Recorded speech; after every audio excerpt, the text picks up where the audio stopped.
Eldoret is famously home to Kenya's world-class athletes, hence why it's also called the City of Champions. But between 2021 and 2023, the North Rift region turned into the hunting grounds for one of Kenya's most devastating deceptions.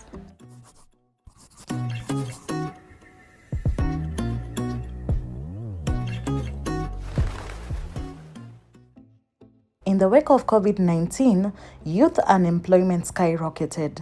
It left thousands of young educated Kenyans desperately looking for a way out. And for most, this meant chasing after the dream of living, working, or studying abroad. Enter First Choice Recruitment and Consultancy Agency spearheaded by Judy Chepchichir.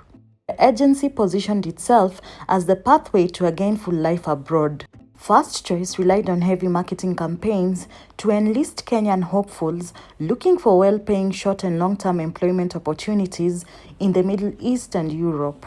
To top it off, they promised smooth visa processing and guaranteed placement.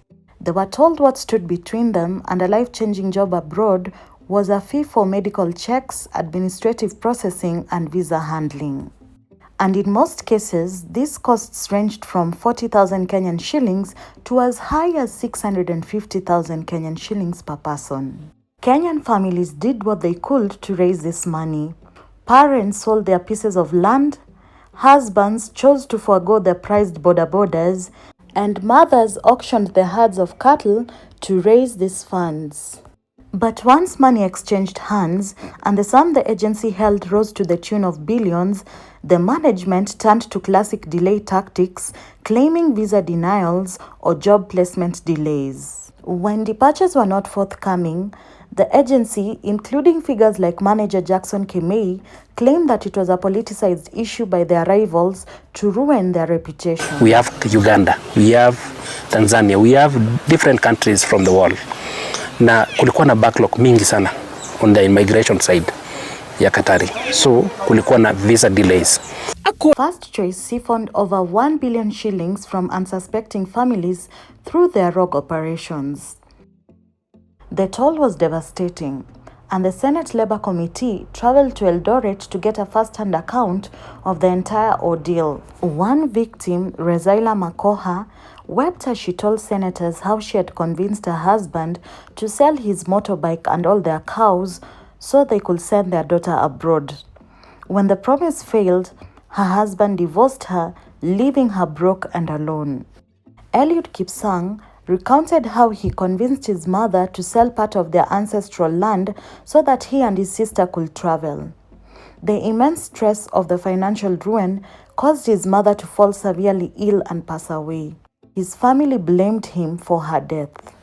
First Choice hadn't just taken money, they had broken families and taken lives. As public outcry reached a boiling point, the victims took to the streets of Eldoret in daily demonstrations demanding refunds and accountability. The Senate Labour and Social Welfare Committee launched a massive probe into the agency. But as the wheels of justice began to turn, a disturbing pattern of impunity emerged. Judy Chepchichir repeatedly snapped summons to appear before the Senate committee, skipping hearings multiple times. Activists and victims publicly alleged that she was dodging accountability because she enjoyed high-level political connections and police protection. However, the pressure eventually forced the government's hand.